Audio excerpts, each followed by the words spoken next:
सिद्धि की शादी के बाद वो ससुराल चली जाती है। पीछे रह जाती है भाभी रानी। सिद्धि के ससुराल जाते ही भाभी कहती है, अरे वाह जी वाह, सारे कपड़े मेरे।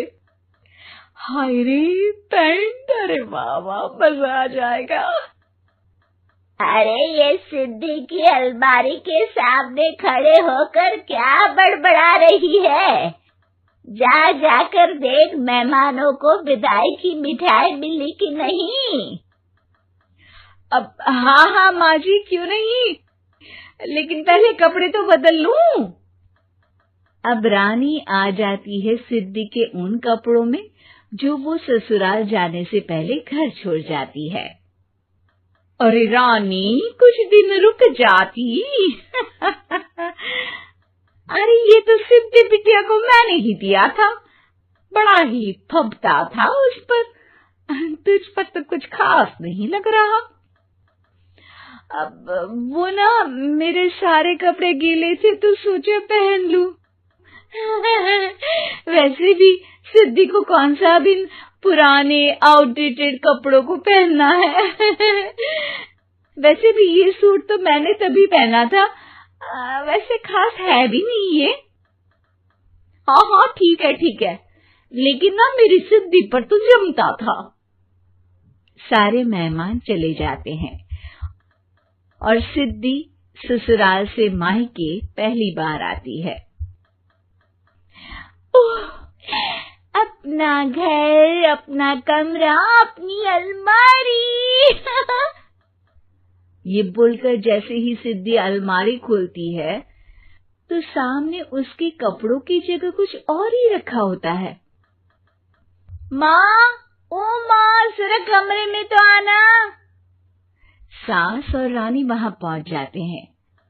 रानी ने पहनी होती है सिद्धि की जींस और टी शर्ट। अरे भाभी, ये क्या? ये तो मेरी बड़ी ही महंगी टी शर्ट है, इसे आपने घर में क्यों पहनी है? अरे बहुत मिलती है दीदी ये चौक की मार्केट में, 150 में। ओ भाभी प्लीज, ये एरोपोस्टल है, 2000 की एक टी शर्ट। ओहो, 2000 में तो दीदी 4 साड़ी आ जाए। अब क्या बोलूं भाभी, ये मेरी अलमारी में छोटू के कपड़े, तो मेरे कपड़े कहाँ है? मेरी अलमारी में। अब दीदी आपको कौन से पुराने कपड़े पहनने थे? माना भाभी, लेकिन मैं जब घर आती तो यही सब पहनती ना। अरे तुम तो बड़ी कंजूस हो दीदी।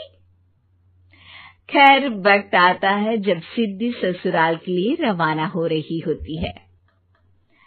अरे रानी, अंदर से सिद्धि का गिफ्ट ले आ, लड़की पहली बार ससुराल से मायके आई है।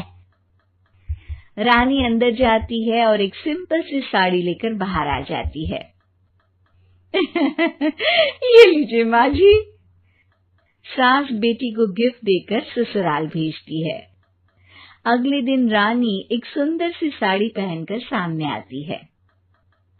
अरे रानी, ये तो वो साड़ी है जो मैंने सिद्धि को देने के लिए दी थी जब वो ससुराल ले जाती, लेकिन ये तूने कैसे पहन ली? अरे माँ जी, ये साड़ी तो मुझे बहुत पहले से ही पसंद थी, लेकिन चिंता ना करिए, मैंने सिद्धि के लिए भी अच्छी सी साड़ी दी है। हाँ। तभी सिद्धि का फोन आता है। क्या माँ, कुछ अच्छा तो दिया होता ससुराल ले जाने के लिए, अरे पहले दिखा दिया होता। ये चमकते हुए पैकेट में नौकरानी वाली साड़ी मत दिया करो माँ। अरे बेटे, वो तेरी भाभी ने ना गलती से उससे पैकेट बदल गया। हाँ, मैं कल ही तेरे भाई के हाथ से तेरा वाला पैकेट भेज दूंगी। अरे रहने दो माँ, आई एम श्योर भाभी ने अभी वही साड़ी पहनी होगी जो तुमने मेरे लिए रखी थी, तुम तो समझ नहीं पाई उनको। खैर छोड़ो, मैं ज्यादा बोलती अच्छी नहीं लगती, रहने दो, आपको उन्हीं के साथ रहना है, फिर बात करेंगे। सास को रानी पर गुस्सा आ जाता है। वो उसके कमरे में जाती है जहाँ वो शादी का एल्बम देख रही होती है। रानी, मार्केट जाकर एक ऐसी ही साड़ी लेकर आ। कल प्रतीक जाकर सिद्धि के घर दे आएगा। अरे क्यों माँ जी, कितनी साड़ी देनी है दीदी को? यहाँ कोई सेल लगी है क्या? अरे चुप कर, मेरे बेटी के हिस्से की साड़ी खुद पहन ली, अब ज्यादा ज्ञान बांट रही है। एक दिन सिद्धि का फोन आता है।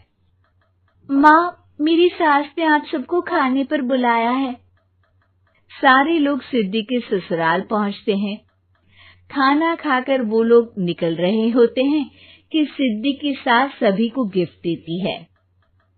अरे बहन जी, बेटी के घर का खाना खा लिया, यही बहुत है जो आप ऊपर से गिफ्ट भी दे रही है। अरे बहन जी, आप भी कहाँ इन बातों पर विश्वास कर रही हैं। सास सभी को गिफ्ट देती है, लेकिन रानी को जो साड़ी देती है वो अजीब सी हरे रंग की, लाल रंग के बड़ी छाप वाली होती है। अरे छी, ये कौन पहनेगा? सासू माँ को तो जरी वाली इतनी सुंदर, और मेरे लिए ये नौकरानी वाली। अरे भाभी, दरअसल मैं जब भी घर आती थी आप वापसी में ऐसी ही साड़ी देती थी ना, तो माँ ने सोचा कि आपको आपकी पसंद की ही साड़ी क्यों न दी जाए। बेचारी रानी, बोलती भी तो क्या।